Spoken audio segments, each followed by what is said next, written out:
Hello mga brother and sis, kamusta po kayo? Tapos na pa tayo sa maintenance natin sa main engine exhaust valve, main engine FO injection valve, at main engine starting air valve natin mga brad. And for this maintenance vlogs natin mga brad, ang titirahin naman natin ngayon, main engine safety valve natin mga brad. Hahataw naman tayo, kaya tara, samahan niyo ako. Hello mga brother and sis, I'm Kuya Brown at ako yung makinistang seaman and welcome to my channel. Yeah!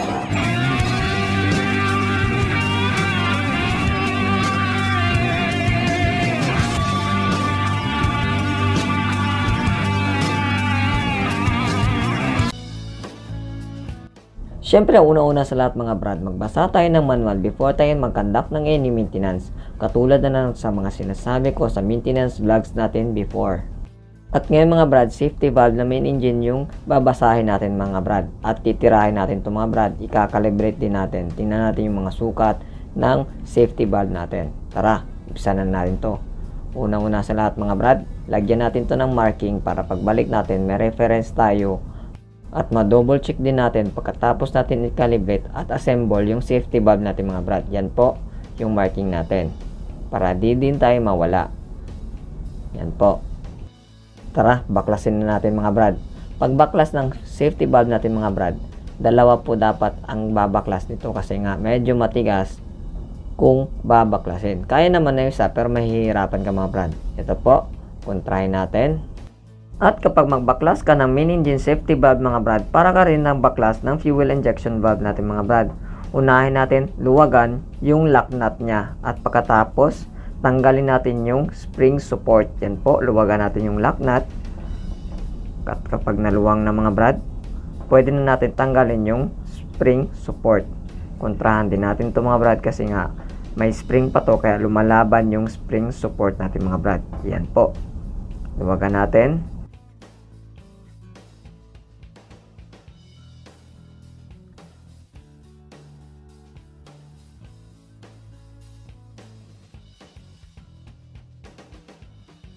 Pagkatapos natin luwagan mga brad, tanggalin natin yung spring support nya at hawakan natin yung spring para hindi mahulog yung valve support natin mga brad. Yan po, tanggalin natin yung spring. Yan po yung valve support natin mga brad. Yan, nakatayo na yan. Yan po, dahan-dahan natin tanggalin ang valve support. Yan po. At pagkatapos makikita na natin yung valve natin mga brad. Minsan matigas yan kunin kasi nga dumidikit yung carbon mga brad. Yan po. Pag natanggal na natin, yan po, pakita natin yung carbon. Yan po yung valve natin.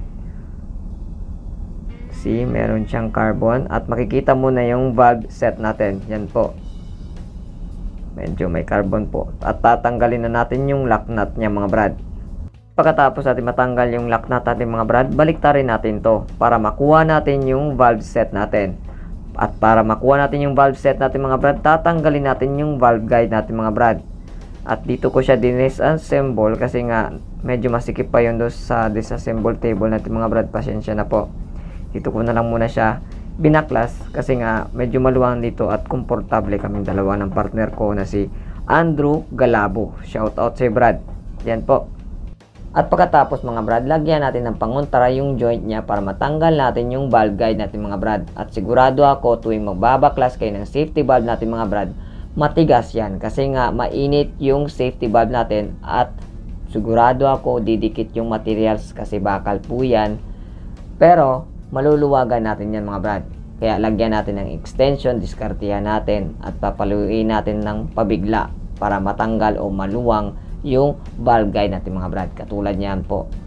Oops, sa sobrang tigas nahulog bigla. Yan po, lumaki tuloy yung mata ko. Yan po, maluwag na yung valve guide natin mga brad. Ginulat lang natin yan mga brad. Pag naluwagan na yan, dire-diretso na yan mga brad. Yan po. Yan, malambot na lang yan mga brad. Ito. Tatanggalin natin yung valve guide natin para makuha natin yung valve set natin mga brad. Yan po, tinatanggal natin yung valve guide natin mga brad at pagkatapos tatanggalin din natin yung joint nya. At ipapakita ko rin sa inyo paano natin tanggalin yung valve set natin mga brad. Yan po. Yan po, sinukat ko muna mga brad para matanggal natin yung valve set natin sa valve guide natin mga brad. Yan po. Pukpukin lang natin yan mga brad, matanggal na yung valve set natin sa valve guide. Yan po. Yun. Tanggal na po yan.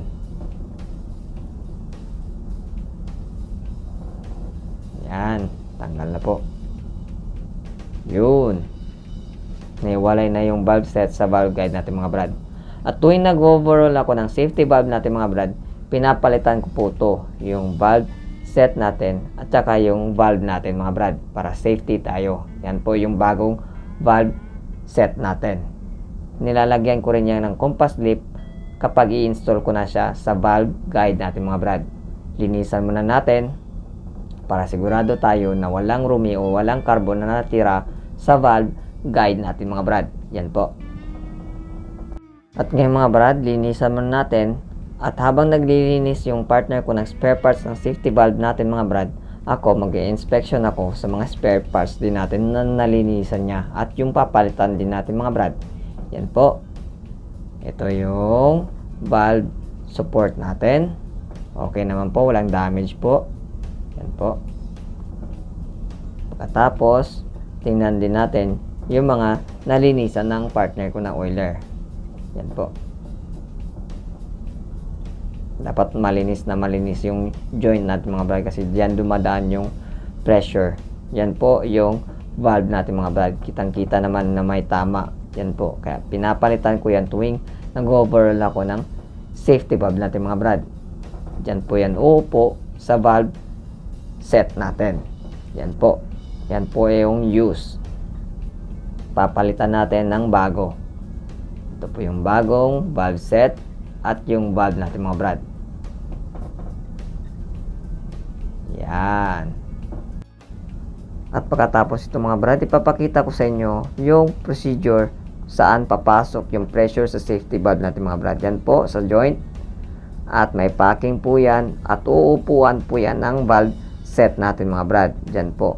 Siyempre, dyan natin i-install yung valve set sa valve guide. Uupo din yung valve natin sa valve set. Yan po. At siyempre, inuupuan din siya ng valve support. At tinutulak din siya ng spring mga brad. At yung spring support ang tutulak or pipigil sa spring natin para itulak din niya yung valve support natin at yung valve natin mga brad. Yan po. At ito pong valve guide natin mga brad. Yan po papasok yung pressure. Pag sobrang pressure po mga brad, lalabas po dyan ng pressure. Yan sa mga butas na yan. At ang pipigil, ito pong lock nut.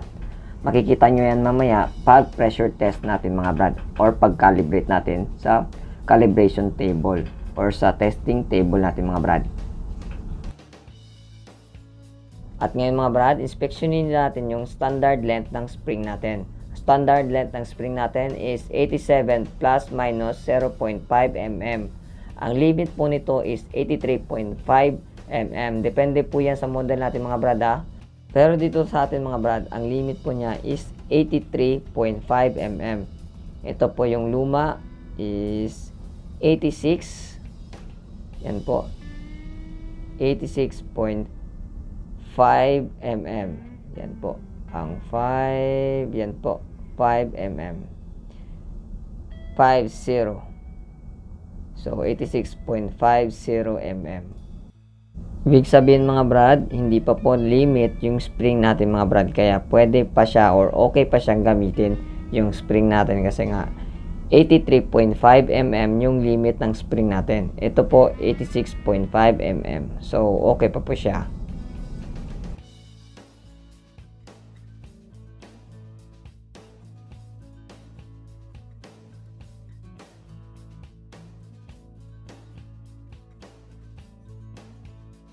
Pagkatapos natin na inspection yung spring natin mga brad, okay naman po siya. I-install na natin yung valve set sa valve guide natin mga brad. Nilalagyan din natin to ng compass lip yung valve set natin at saka yung valve guide natin mga brad para nga hindi didikit yung valve set natin sa valve guide. Kasi nga, may tendency talaga sa sobrang init mga brad, pag metal to metal, didikit yung materials natin mga brad, yung valve set sa valve guide. Kaya nilalagyan natin to ng compass lip para nga hindi talaga siya didikit. Yan po.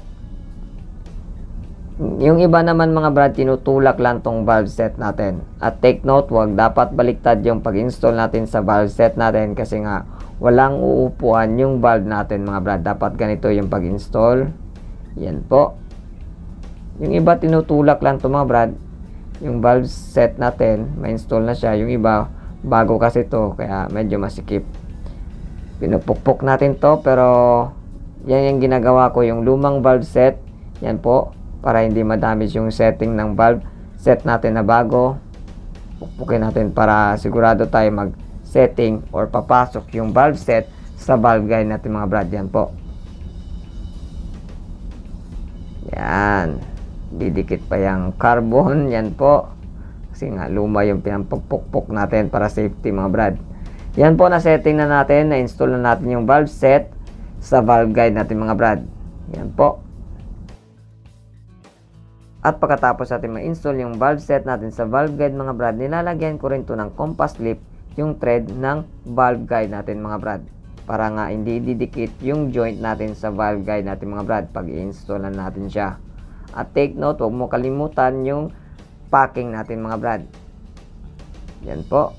Ang joint. Ilalagay natin yung support mga brad. Yung parang hollow block. Yan po. Ipapasok na natin. Install natin sa joint. At may compass lip na po yan. Lalagyan din natin ng compass lip yung packing niya. Para nga hindi didikit yung valve set natin dyan mga brad. Kapag hinigpitan na natin. Lagyan din natin ng compass lip yung thread niya. Yan po. At pagkatapos, install na natin yung valve guide natin mga brad. Yan po. May compass lip naman yung lalim ng valve set natin mga brad. Kaya okay lang po. Yan, bilisan natin. Gamitan natin ng NEN. Yan po. Pag na-install natin mga brad, ilagay natin siya ulit sa vise at higpitan natin mga brad. At may marking din tayo nito mga brad, kaya masusundan natin. Yan po. Kunting pukpok lang. Okay na po yan. Yan. At yan po. Nakasetting na po yung valve set natin. Hindi na po gagalaw yan kasi nakaupo na siya doon sa joint natin. At naigpitan na natin yung valve guide natin mga brad. At pagkatapos, install na natin yung valve natin mga brad. Nilalagyan ko to ng langis para nga suwabe lang yung pagpasok ng valve natin sa valve set or sa valve guide natin mga brad. Yan po. Install na natin yung bagong valve natin mga brad. Yan po. Yan po. Lalaruin natin. At pagkatapos, ilagay natin yung valve support. Yan po. Hindi ka mawawala yan mga brad. Kasi nga, meron siyang upuan. At pagkatapos, yung spring natin mga brad.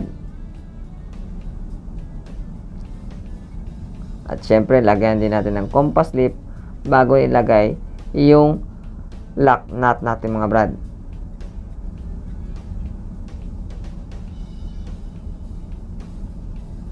Yan po, nalagyan natin ng compass lip, yung thread, at pagkatapos ilagay natin yung lock nut, at pagkatapos ilagay din natin yung support spring natin mga brad. Yan po.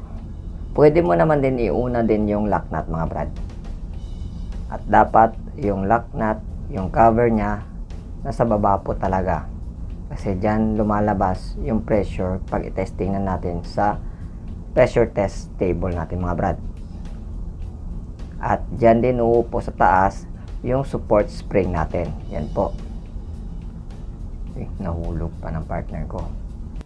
At pag install natin sa spring support mga brad, alalayan din natin ng daliri yung support valve natin mga brad para nga tuwid na tuwid at hindi rin tatagilid yung support valve natin mga brad habang ini-install natin yung support spring natin. Yan po. At dadalhin na natin siya sa overhauling device natin mga brad. I-install natin yung testing device for safety valve natin mga brad. Yan po, hinihigpitan natin. At pagkatapos natin mahigpitan at ma-install yung testing device for safety valve, isi-secure na natin yung overhauling niya mga brad, overhauling stand niya. Lagyan natin ng bolt para nga hindi nagagalaw at hindi naiikot yung testing device natin. Yan po, lagyan natin ng bolt yung overhauling stand natin mga brad. Yan po. At kapag na-fix na natin siya mga brad, ang ginagawa ko sa packing niya mga brad, nilalagyan ko siya ng tiplon para magamit pa rin siya. Kinakapalan ko ng tiplon kasi nga kung hindi mo yan lalagyan, masisira yung packing. Sayang naman kung wala kang spare. Kaya ang ginagawa ko dito mga brad, nilalagyan ko na lang siya ng tiplon ng ilang ulit or ilang ikot mga brad, para nga yun yung tiplon ang sisilyo sa safety valve natin mga brad. Yan po. Yan, ilagay na natin siya at ikakabit na natin yung hose. At pagkatapos, install natin yung safety valve natin mga brad. At dapat pantay yung paghigpit sa bolt natin mga brad para sigurado tayo na hindi leaking yung packing mga brad. Kasi nga, pag leaking yung mga brad, hindi natin mape-pressure test or makakalibrate yung safety valve natin mga brad. Yan po, pinifix natin. Dapat pantay, left and right. At pagkatapos po niyan, higpitan natin. At yun yung tiplon ang sisilyo talaga mga brad, hindi yung packing. Pero usually packing talaga yan mga brad. Ang ginagawa ko lang kasi talaga dito, kaya nga sinabi ko before kanina, nilalagyan ko ng tiplon kasi nga para yung spare ko hindi magagalaw. Po, higpitan natin ng todo. And pagkatapos, higpitan natin yung hose natin mga brad. Yan po. At ikutin natin yung spring support natin mga brad at bombahin na natin. Yan po. Binobomba na ng partner ko. At dahan-dahan po tataas yung pressure natin mga brad. Yan po. Unti-unti lang sabay higpit sa support spring natin hanggang makaabot tayo sa 0.49 megapascal mga brad, ang setting po ng safety valve natin. At normal lang po yan, may lumalabas na fuel habang nagkakalibrate tayo ng safety valve natin mga brad. Kaya smoking is prohibited habang nagkakalibrate tayo ng safety valve mga brad. Ang setting po nito is 17.65 megapascal mga brad. At ito po yung example sa pagputok ng safety valve natin mga brad. Yan po. Kitang-kita naman mga brad gaano kalakas ang pagputok ng safety valve natin mga brad. Yan po. At doon lumalabas yung pressure niya mga brad sa valve guide natin mga brad, sa mga butas na yun. Kaya dapat hindi magkabaliktad yung lock nut natin kasi nga yun yung cover ng lock nut ang sasalo sa pressure mga brad. Yan po. 17.65 megapascal mga brad ang pressure ng safety valve natin. Yan po.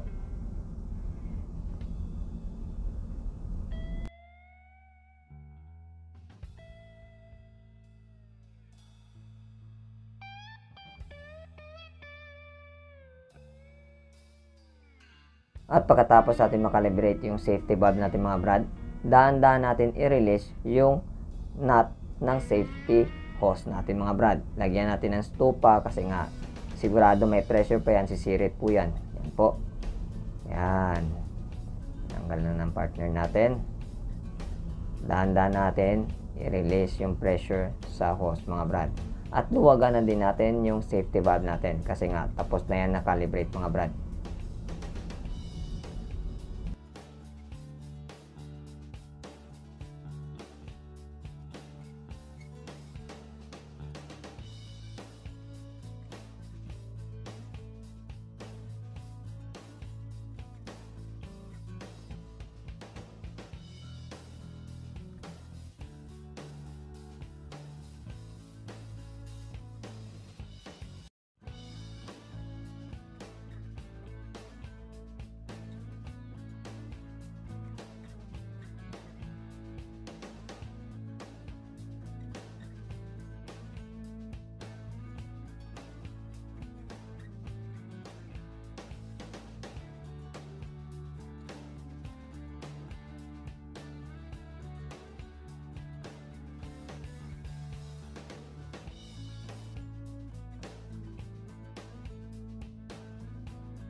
At syempre, pagkatapos natin makalibrate mga brad, papalitan at i-install na natin siya sa main engine. Kasi nga, schedule na yung safety valve natin mga brad.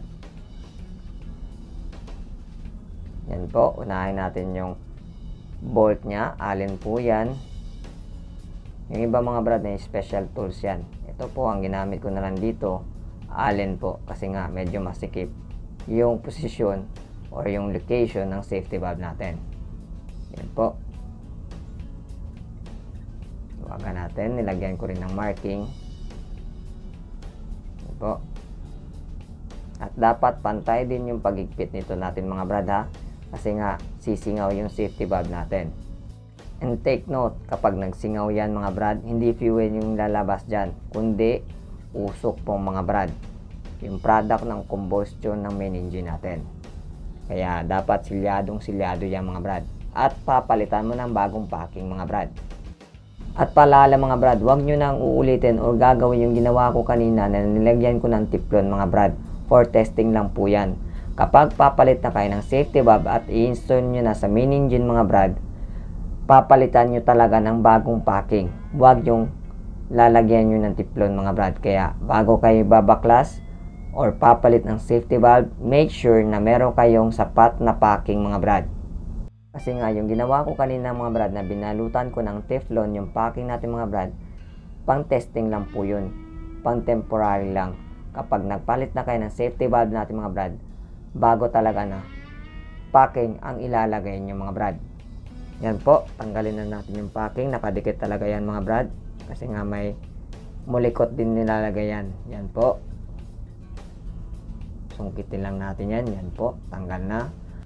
At make sure mga brad, kapag papalit tayo ng safety valve mga brad, double check nyo na natanggal yung packing natin mga brad. Kasi pag nagdoble yan, sigurado ako magsisingaw yan. Yan po, nalinisan ko na yan.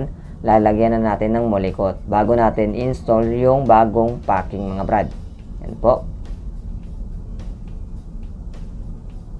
Lagyan natin yung packing. At lagyan din natin ng mulikot. Yan po, para hindi talaga didikit yung packing natin sa basement, sa base or sa safety valve natin mga brad. Yan po.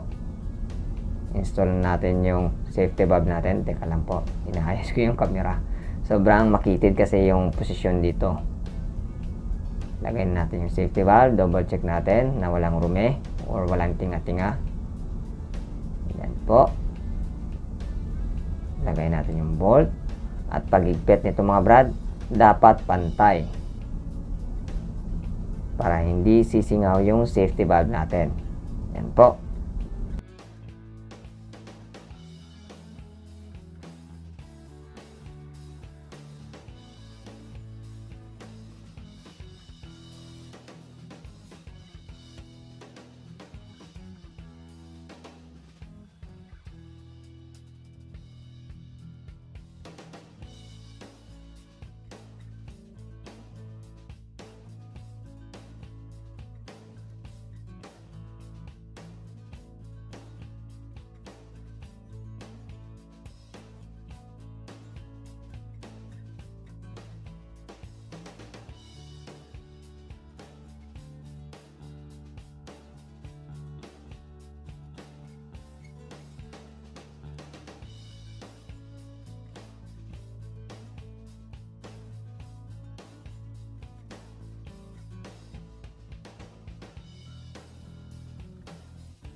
O, inigpitan na natin mga brad. Meron po to siyang torque 24.1 Newton mga brad. Pero dito ginamitan ko na lang siya ng Allen kasi nga medyo masikip, hindi tayo makaporma dito mga brad sa sobrang kitid ng area ng safety valve natin. Yan po. Bang! At yun yung mga brad and sis, pag overall, pag calibrate at pagsalpak natin sa main engine safety valve natin mga brad. Sa susunod na maintenance vlog natin mga brad, generator naman yung titirahin natin. At huwag ka, hindi na yan Mark, kundi Daihatsu na mga brad. At kung nagustuhan o may natutunan kayo sa maintenance vlog natin ngayon mga brad, give me a thumbs up and don't forget to like, comment, subscribe to my channel. hit the notification bell para update kayo sa mga vlogs, videos na i-upload natin sa channel na to. Follow na din yung Facebook page natin, Makinis ng Seaman mga brad. Walang pilitan to mga brad. Pakishare din ang vlog natin. And daghang salamat.